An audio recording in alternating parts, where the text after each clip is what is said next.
ይሰማችኋል? ብዙ ጊዜ እየተለየኝ አይደለም የማይኩ ድምጽ ለኔ ብዬ ነው፣ ለእናንተ አላቅም። ይሰማል? ምን? እሺ ምን ትሉ ዘንድ? ከዛስ ረሳችሁት?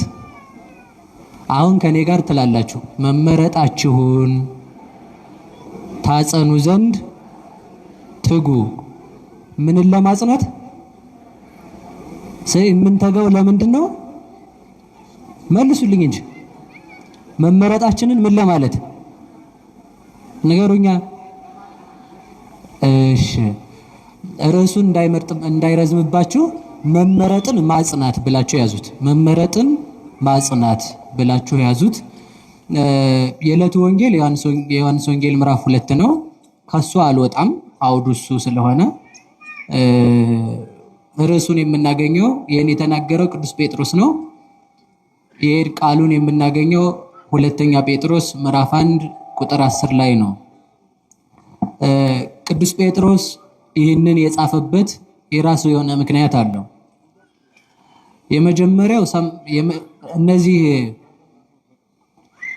ሰዱቃውያን ወይንም ደግሞ ትንሣኤ ሙታን የለም የሚሉ ለዓለም ሰሪ መጋቢ የላትም አታልፍም የሚሉ ሰዎች ምዕመናንን ባሳቱበት ጊዜ ሰማይና ምድር እንደሚያልፍ ከዛ ደግሞ እግዚአብሔር አንድ ጊዜ መርጦ ጨርሷል፣ ስለዚህ ስራም ብንሰራም ባንሰራም ችግር የለውም እያሉ የሚተኙ ሰዎች በነበሩበት ጊዜ ምን አላቸው?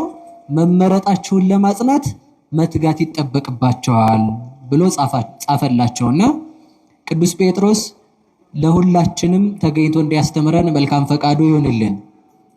ለዚህ ነው ስምዖን ጴጥሮስ ይባላል። እኔ ስምዖን ጻፍኩላችሁ ብሎ ይነግራቸዋል። ለምን እንደዛ ብሎ ነገራቸው ቢሉ ስምዖን ማለት ሰማኒ ማለት ነው። እግዚአብሔር ሰማኝ ማለት ነው። እግዚአብሔር የለም ብላችሁ የምታምኑ ከሆነ የሌለ እንዴት ይሰማችኋል ለማለት እግዚአብሔር አለ ለማለት ስሙን ምልክት አድርጎ ይጽፍላቸዋል። ከዛ የተነሳ መመረጣችንን እንድናጸና መድኃኔዓለም ይርዳን።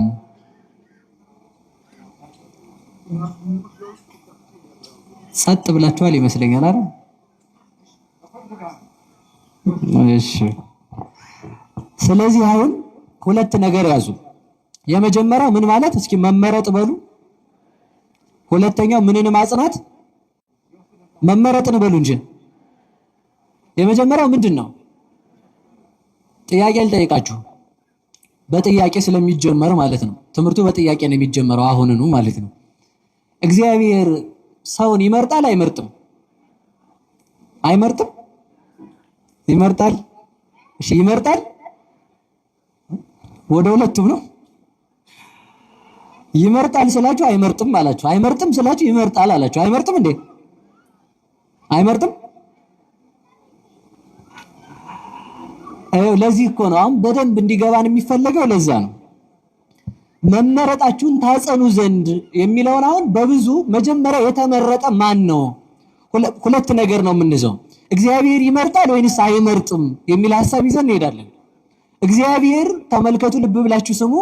ድንግል ማርያምን መርጧታል አልመረጣትም? እሺ እሷ ናት የመረጠችው? እሱ ነው የመረጣት? እሱ ነው የመረጣት አይደል? ስለዚህ እመቤታችን ንጽሕት የሆነችው ማን ስለመረጣት ነው? ይሄ አይመስለንም እንጂ ትልቅ ክህደት ነው። ግን አይመስለንም። አስረዳችኋለሁ። ቆይ እንዳትሸወዱ ልነግራችሁ ነው። እግዚአብሔር ልብ በሉ እንግዲህ ይመርጣ እስኪ በሉ እንዳላችሁት መርጧታል በሉ እንዳላችሁት መርጧታል ስትሉ ይኸውላችሁ እንዲህ የሚል ጥያቄ አመጣለሁ። እኔም ርኩስ ለመሆኔ ቅዱስ ያልሆንኩት እግዚአብሔር ስላልመረጠኝ ነው ማለት ነው። ገብታችኋል? አሁን የማትመልሱት ጥያቄ ውስጥ ገባችሁ ማለት ነው። ልብ ብላችሁ ስሙ። እግዚአብሔር ይመርጣል? አዎ። እግዚአብሔር ስለመረጣት ነው ንጽሕት የሆነችው ማለት ግን ክህደት ነው ሊሆን የሚችለው። ልብ ብላችሁ ስሙ። ለምን ካላችሁኝ እግዚአብሔር ሁሉንም ሰው ባለመምረጡኛ የረከስ ነው ባለመመረጣችን ነው ብለን ያለመመረጣችንን ኃጢአት መስራታችንን ለማን ልናደርገው ነው? ለራሱ ለእግዚአብሔር ምክንያት ልናደርገው ነው ማለት ነው። ገብቷችኋል ይሆን? አይመስለኝም። ገብቷችኋል? ልብ ብላችሁ ስሙ። ልመልስላችሁ። አንድ ሰው ኃጢአት ሰራ አይደል? አንድ ሰው ኃጢአት ሲሰራ ማን ስላልመረጠው ነው ኃጢአት ይሰራል ይል ነው? ንገሩኝ እንጂ እግዚአብሔር ስላልመረጠኝ ኃጢአት ሰራሁ ካለ ኃጢአትን ያሰራኝ ማን ነው ማለቱ ነው? እግዚአብሔር ራሱ ነው ማለቱ ነው። በሌላ ምን መሰላችሁ? እግዚአብሔር ስላልመረጠኝ ነው እንጂ ኃጢአት የሰራሁት እግዚአብሔር ቢመርጠኝ ኖሮ እኔም ቅዱስ ሆን ነበር ብሎ ማስረጃ ሊያቀርብ ነው ማለት ነው።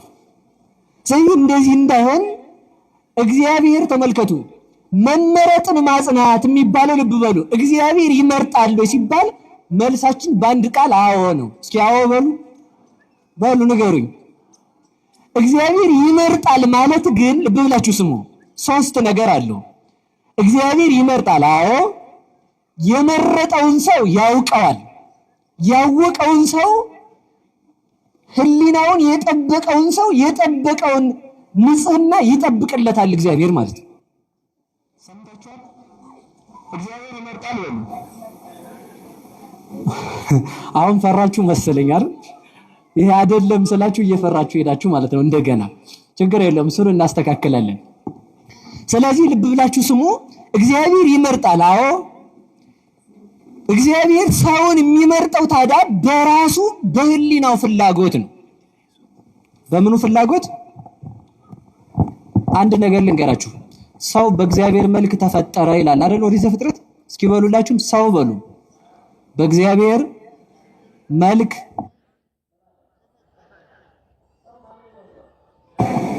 ሌላ ጥያቄ ነው የምጠይቃችሁ። በጣም ብዙ ትርጓሜያት አሉት አባቶቻችን የተረጎሙት። ሌላ ሰው በእግዚአብሔር መልክ ከተፈጠረ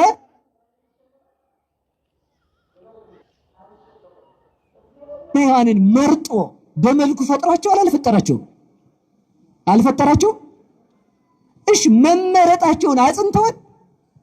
አላጸኑም። ይኸውላችሁ ስላላጸኑ ወዴት መጡ? ወደዚህ ዓለም መጡ። ስላላጸና ተመልከቱ። የብርሃን ልብስ ነበረው። ከእግዚአብሔር ጋር ጸንቶ ቢቆይ ብርሃን ለብሶ ይኖር ነበር። ከዛ የብርሃን ልብሱ ተገፈፈ፣ አይፈርስም ነበረ። ተመልከቱ። የማይፈርሰውን የእግዚአብሔርን ሕግ ሲያፈርስ አካሉ በሞት ፈረሰ። አይሞትም፣ ሕያው ነበረ። የሙት እንደው ተመልከቱ። ሰው ከሚገባው ጋር ነው መምከር ያለበት። ሔዋን ከአዳም ጋር ምከሪ ብትባል ተመልከቱ፣ ከምትገዛው ከሳጥናኤል ከባብ ጋር ብትመክር የሚገዛት ሰለጠነባት ማለት ነው። ተመልከቱ። ከማን ጋር እንደምትመክሩ ማሰብ አለባችሁ። ከማን ጋር የምትመክሩት? ሕሊና ካላቸው ከክርስቲያኖች ጋር ነው ወይንስ ከአላውያን ጋር? ሰውን ከሚያጣሉ የሰይጣን ፈረስ ከሆኑ ሰዎች ጋር ነው ወይንስ ሰው ከሚያስታርቁ? መስማት አለብን በደንብ አድርገን። ሰው ይኸውላችሁ ሚስት ከማን ጋር ትመካከር? ከባሏ ጋር። ወርዳ ጎረቤት መመካከር የለበትም ስለ ትዳሯ ጉዳይ ማለት ነው።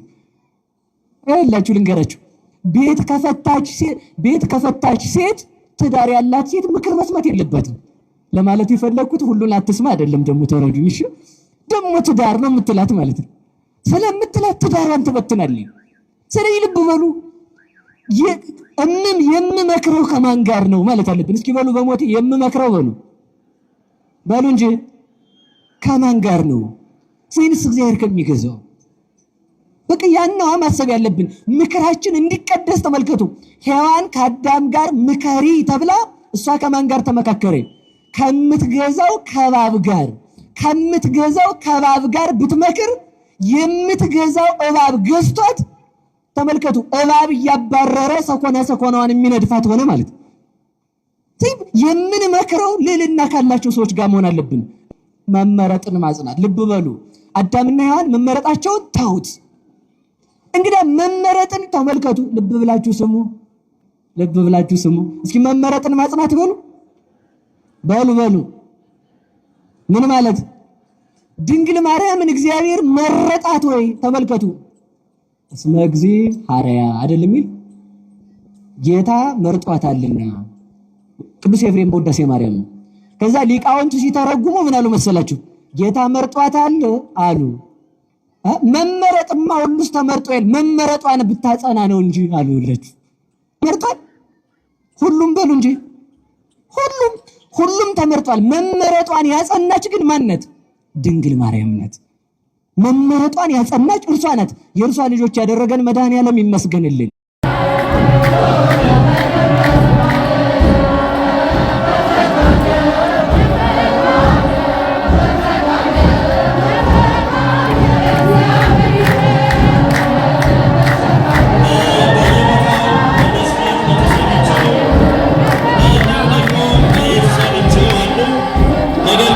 እግዚአብሔር የማይሳተፉ በዚህ አይነት አገልግሎት ያልተገኙና እንዲህ ያልተረዳናቸው ብዙዎች አሉ። ሰንበት ትምህርት ቤታችን ግን ደስ በሚል መልኩ እነሆ መስማት የተሳናቸውን የእግዚአብሔርን ቃል እንዲሰሙ በምህረቱ በቸርነቱ እንዲጎበኙ ማድረግ አልፎ ደግሞ ለመዘመር ከመድረክ ከፊት ለፊታቸው አሉ። ይህን ያደረገ እግዚአብሔርን እልል ብላቸው እግዚአብሔርን አመስግኑ። እነሱ ለአጭር ደቂቃ መዝሙር ካቀረቡ በኋላ ወደ መምህራኑ እንሄዳለን።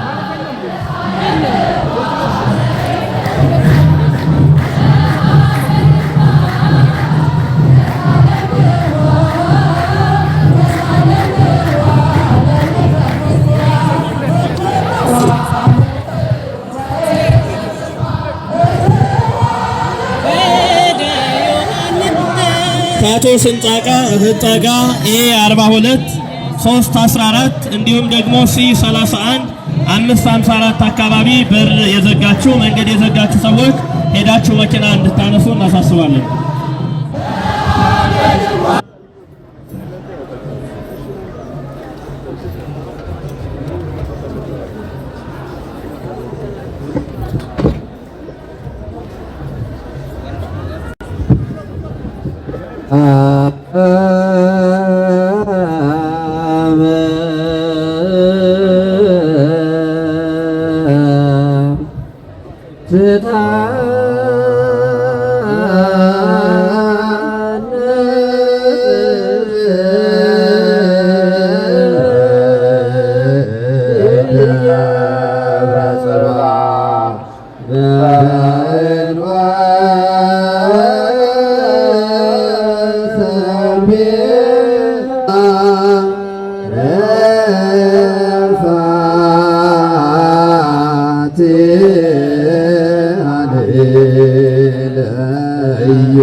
ወመ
ለኢትዮጵያ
አመልማለወ